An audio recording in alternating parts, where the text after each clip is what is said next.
Selamat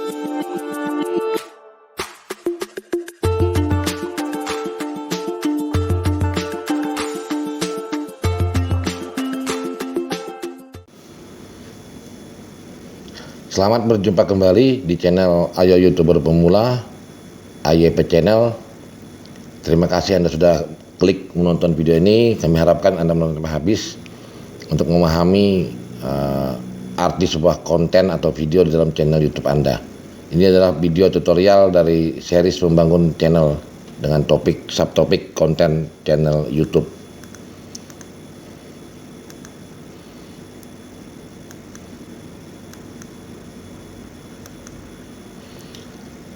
Konten sebuah channel YouTube adalah isi dari video-video yang ada di dalam channel tersebut.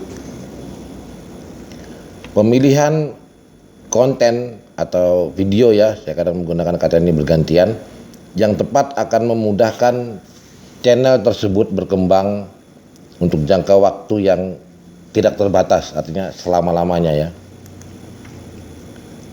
Apakah yang dimaksud dengan konten yang tepat? Konten yang tepat adalah konten yang dibutuhkan oleh relatif lebih banyak orang. Ingat, di salah satu video tutorial algoritma YouTube, yang pertama didulukan oleh algoritma YouTube adalah penonton. Apa yang dimau mereka. Jadi kita membuat konten yang dibutuhkan oleh banyak orang. Kemudian, konten tersebut dibuat atas dasar minat, keterampilan, pengetahuan, hobi dari seorang kreator, ya, saya menggunakan istilah kreator atau YouTuber.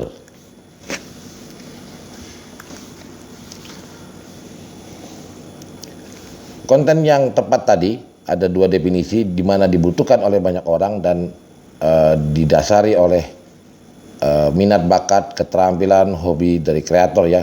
Kami mencoba mengelompokkannya dalam 4 kelompok besar konten yang kami anggap tepat. Yang pertama, yang isinya memberikan hiburan. Kemudian yang kedua, memberikan tutorial. Yang ketiga, memberikan edukasi. Ini ada sedikit perbedaan antara tutorial edukasi, ya. Tutorial bersifat hal yang praktis, sedangkan edukasi lebih tertata secara kata-kata, kalimat, struktur, ya, dan lebih panjang biasanya. Yang terakhir adalah memberikan suatu informasi. Hanya ada 4 kelompok ini konten yang kami anggap tepat, artinya dibutuhkan oleh banyak orang. Mungkin kalau ada saran-saran lain silakan berikan komentar yang mungkin kami tertinggal untuk menambahkan. Di sini kami coba memberi contoh beberapa konten nanti, ya, supaya lebih rinci. Itu tadi garis besarnya 4. Sebelum kami membahas lebih lanjut,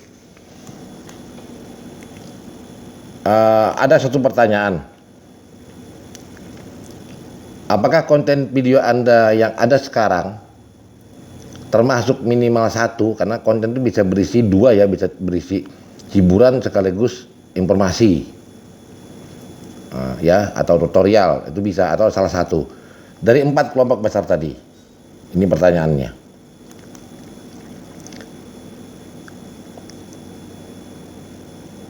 Maaf sebelumnya, jika jawabannya tidak termasuk satupun, maka saran kami pribadi, ya, agar Anda memikirkan ulang untuk merubah isi konten video Anda, karena channel Anda akan relatif lebih sulit berkembang. Ya, kita membuat channel kan supaya ditonton orang, ya. Kalau di luar 4 tadi, saya rasa kecil kemungkinan orang untuk menonton. Dan Anda menghabiskan banyak waktu, tenaga, pikiran, uang, dan lain-lain untuk sebuah hasil yang kurang sepadan. Di sini kami pribadi, ya, menyadari sepenuhnya merubah isi konten yang sudah Anda buat, apalagi sudah banyak video yang Anda upload, bukanlah suatu hal yang mudah. Tidak mungkin kita merubah konten kita, katakanlah menjadi suatu konten menyanyi atau suatu lagu, sementara Anda atau saya tidak bisa bermain musik atau menyanyi.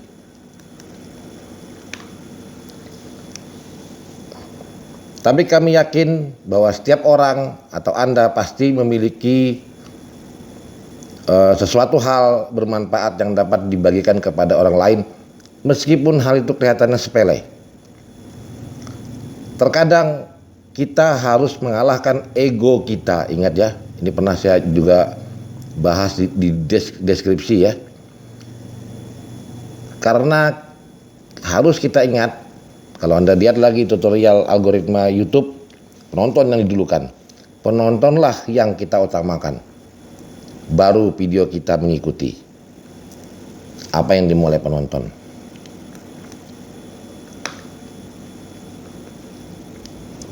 Di sini kami coba memberikan sebagian ini ya, contoh-contoh dari 4 besar tadi, kelompok tadi.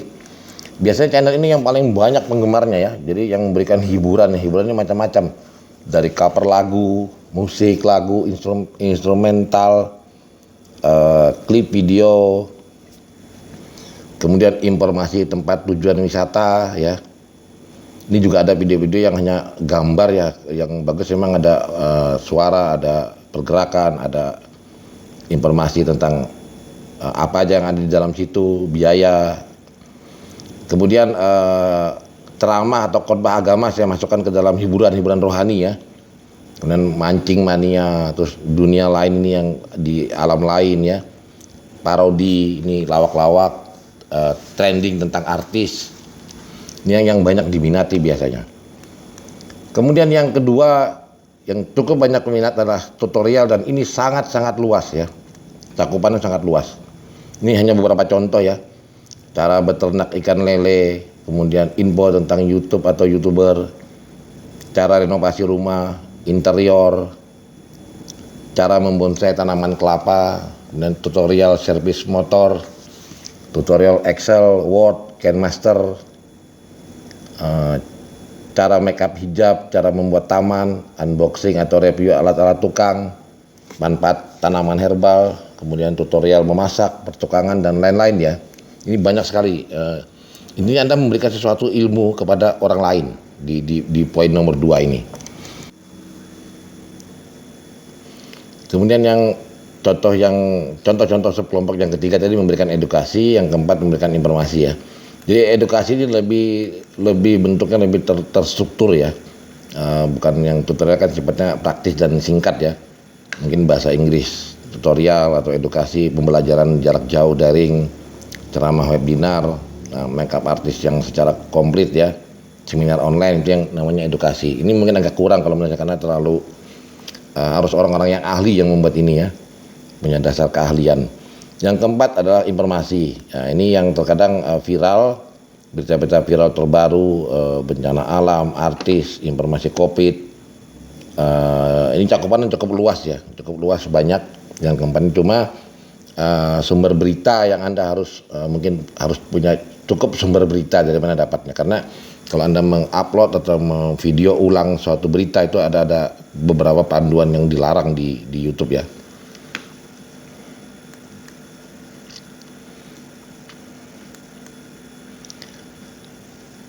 Sebelum Anda menentukan subkonten Anda termasuk yang mana, coba pikirkan ada ide yang muncul untuk lebih dari 2 konten untuk dipilih.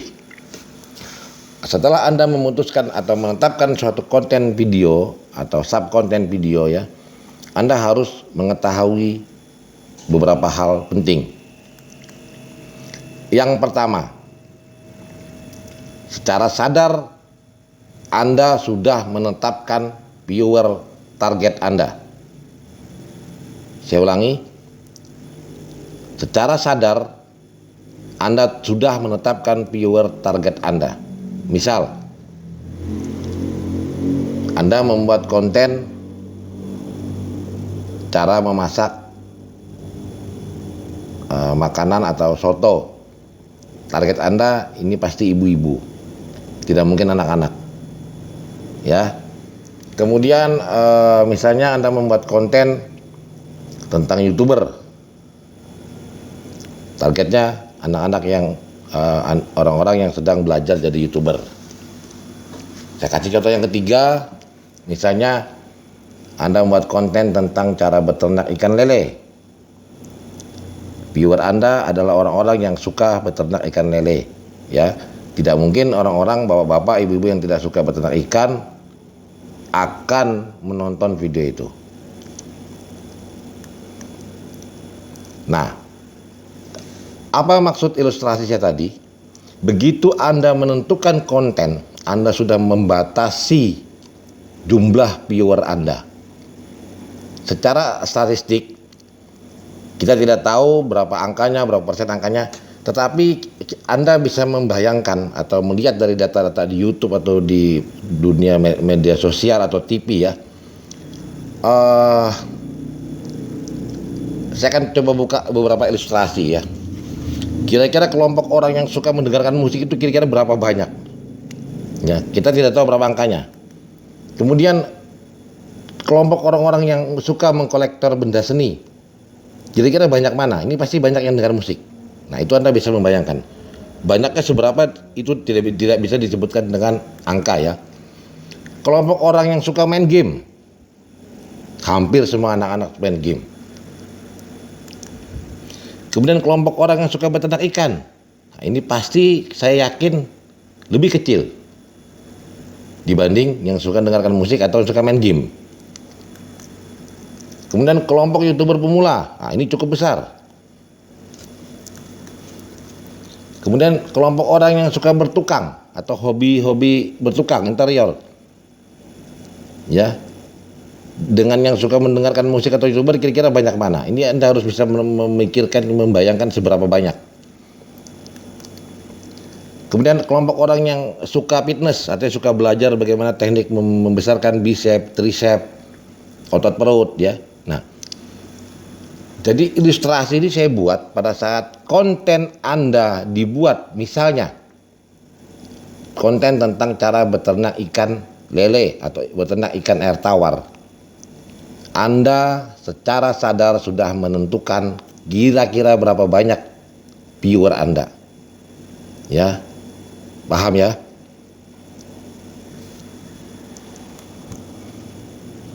Karena ini akan mempengaruhi view dan jam tayang video Anda. Itu yang pengaruh ya. Setelah yang kedua, setelah Anda menentukan viewer target ya, mari kita sama-sama memahami hal berikut.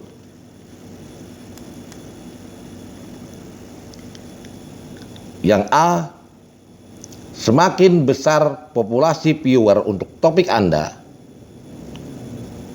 peluang Anda untuk mendapatkan view dan jam tayang adalah relatif ya, semakin besar. Tetapi pesaing Anda sesama konten kreator ini bahasa yang harus Anda pahami juga YouTuber ya, juga akan semakin ketat. Artinya banyak. Semakin kecil, yang B, semakin kecil populasi viewer Anda untuk topik Anda, misalnya tentang beternak ikan atau kreator benda antik, peluang Anda untuk mendapatkan view dan jam tayang Anda relatif semakin kecil. Ini saya maksudnya mendapatkannya dari sisi jumlah ya. Tetapi pesaing Anda sesama konten kreator juga lebih gampang, lebih sedikit. Kemudian yang ketiga, yang C, bukan selalu berarti bahwa jika pilihan Anda pada A kontennya, Anda akan mendapatkan view dan jam tayang lebih besar daripada pilihan B. Atau sebaliknya. Semua itu kembali kepada Anda sebagai konten kreator untuk mensiasati dan kembali memikirkan pilihan A atau B di atas. Jadi ini kami serahkan untuk ke masing-masing teman sesama YouTuber untuk berpikir, memahami maksud kami bahwa begitu Anda menentukan konten, Anda sudah membatasi viewer Anda. Anda harus bisa mengambil berapa banyak dari orang ini untuk bisa menonton video Anda sehingga view dan jam tayang Anda meningkat. Ya, saya harapkan ini bisa dipahami.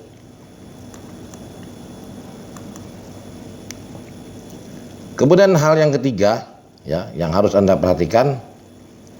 Perhatikan konten video Anda. Apakah kira-kira dalam jangka waktu panjang akan kehabisan ide untuk membuat video setelah Anda cukup banyak upload video? Katakanlah setelah setahun 2 tahun Anda sudah monet, Anda sudah upload 20 video. Misalnya saya ambil contoh yang ekstrim ya. Cara ternak ikan lele. Misalnya ini ya, kira-kira kalau 20 video, 30 video sudah Anda upload, saya rasa sudah menjelaskan detail ya masalah ikan lele ya. Di saat sudah semua Anda upload, ini pengalaman dari konten kreator yang saya lihat di YouTube ya, di luar negeri. Ada rasa stagnan ini bukan bosan, kehabisan ide, apalagi yang akan saya keluarkan untuk membuat video ikan lele ini. Sudah habis semua, sudah lengkap semua. Nah ini harus Anda pikirkan, kira-kira konten Anda itu bisa terjadi stagnan enggak dalam mungkin 2 tahun, 3 tahun, 4 tahun. Anda kan maunya YouTube Anda kan selamanya.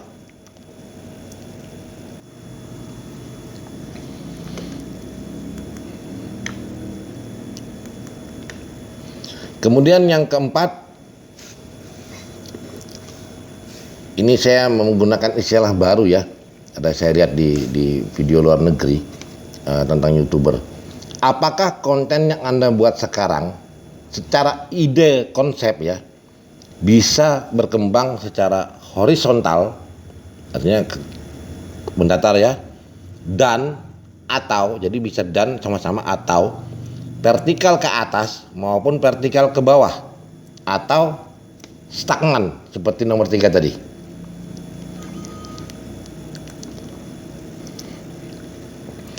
Kami akan mencoba memberikan ilustrasi apa yang dimaksud dengan nomor 4 ini ya, supaya lebih bisa dipahami ya.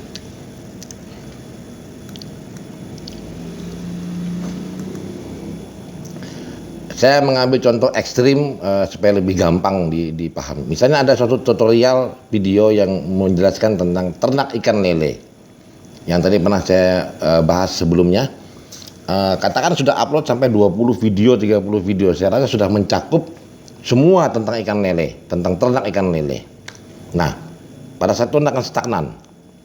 Tetapi mungkin channel ternak ikan lele ini punya peluang untuk berkembang, idenya berkembang ke atas. Dia tidak lepas dari ide ternak ikan lele. Misalnya dia akan ini saya buka ada 3 anak panah. Mungkin channelnya dia akan merubah tutorial ternak ikan air tawar, atau channel tutorial ternak ikan. Nanti mungkin ada air tawar ditambak atau di keramba atau apa ya, sehingga dia punya ide-ide baru untuk mengeluarkan video tidak hanya ikan lele. Ini maksud tadi, ada kemungkinan dia akan naik ke atas ide konsep ide video awal yang tadi ternak ikan lele, karena sudah habis dibahas. Dia akan muncul ikan-ikan lain lagi, akan muncul video-video baru lagi yang memberi cukup waktu untuk dia berpikir, membuat video, ada ide. Nah, ini ada peluang ke atas ya. Kemudian yang dimaksud horizontal, sebelum video ini tadi dinaikkan levelnya idenya ke ternak ikan air tawar, pada saat tutorial lele sudah habis dibahas, itu apakah ada video-video yang mendukung tentang ikan lele, bukan ternaknya tapi. Misalnya jenis-jenis ikan lele, dia akan memunculkan jenis-jenis ikan lele yang ada di Kalimantan, yang ada di Jawa, di Sumatera. Terus perbedaan jenis pakan, cara membuat bibitnya, muncullah video-video itu. Masih bisa mendukung daripada video-video induk ya. Nah, kemudian ke bawah. Jadi di tutorial ikan lele tadi mungkin terlalu panjang untuk dijelaskan dalam durasi video yang panjang, orang akan bosan. Dia akan memecah video itu ke bawah. Mungkin ada kalkulasi usahanya, untungnya. Kemudian pemilihan umur bibit ikan lele itu kan diturunkan ke bawah lagi. Jadi semacam diseriskan ke bawah. Ya. Nah, Ini kalau berkembang ke atas, ke kanan maupun ke bawah, itu tidak boleh lepas dari topik ini ya. Kalau misalnya Anda sudah stagnan di channel tutorial ikan lele, kemudian Anda merubah ke atas ini jadi katakanlah channel tutorial cara bertukang, itu sama aja Anda membuat channel baru. Karena penggemar berat Anda pada saat Anda membuat channel tutorial ternak ikan lele sudah akan lari. Ya, jadi kalau berkembang ke kanan, ke bawah atau ke atas, ide tadi tetap berakar pada konsep video awal. Nah, itu yang harus Anda pikirkan. Kira-kira bisa enggak dia? Ya, jadi saya ambil contoh salah satu teman baik saya, Mas Budi, dia lagi mengembangkan channelnya Sirakiran Channel tentang bonsai kelapa. Mungkin saran buat Mas Budi itu ke depan harus dipikirkan. Mungkin nanti bukan cuma kelapa, judulnya kan cara bonsai tanaman-tanaman buah. Nah, pecah lagi buah, mangga, mungkin buah apa ya, supaya ide kita tidak pernah putus dalam jangka waktu yang panjang. Itu harus dipikirkan. Bisa ke atas, dia bisa ke kanan atau ke bawah. Saya ambil contoh yang kedua ya, supaya mungkin harapan saya bisa dipahami yang saya sampaikan ini. Yang kedua saya ngambil contoh yang sekarang saya jalani ya, tentang channel tutorial YouTuber ya. Saya buka dulu semua. Nah, kalau channel tutorial YouTuber, saya melihatnya kalau ke atas dia stuck sudah, tidak bisa lagi dikembangkan apa ya. Karena kalaupun dibuka tentang web, tentang itu tidak ada kaitan. Tetapi di channel tutorial YouTuber, pengembangan ide konsep dari channel ini sangat-sangat banyak ke horizontal maupun yang ke bawah ya, banyak, dan itu masih banyak belum diupload oleh YouTuber yang sudah monet di Indonesia. Mereka lebih banyak mengupload yang bahasanya gampang dimengerti ya, tutorial ini semua yang lagi tren lah, cari jam tayang, cari view, belum sampai ke basic dasar yang dengan gamblang dijelaskan di YouTube Creator Academy, itu belum sampai semua ya. Mana yang penting aja yang mereka upload. Jadi ini saya melihat sangat banyak subtopik yang mendukung, yang kita belum di Indonesia belum pernah muncul ya, kayak sebenarnya bagaimana software yang mendukung untuk edit video, untuk edit suara, kemudian software copyright tool dari YouTube. Ini banyak yang belum ada update. Peluang ini cukup besar, termasuk yang ke kanan ya, memanfaatkan web dan medsos terkait ke YouTube ya, mempromosikan video kita lewat banyak cara, salah satunya Google Ads ya, menyiapkan Google AdSense. Oh ya, Google Ads sama Google AdSense berbeda. Terima kasih sudah menonton video ini. Harapan kami semoga ini mudah dipahami dan bermanfaat ya. Salam dari channel Ayo YouTuber Pemula JW, AYP Channel. Tetap semangat. Bila ada pertanyaan atau komentar atau saran atau masukan, kami persilahkan dengan senang hati Anda tulis di komentar. Kami akan berusaha membalasnya. Klik lonceng untuk mendapatkan notifikasi upload video-video terbaru berikutnya, dan silakan subscribe. Terima kasih.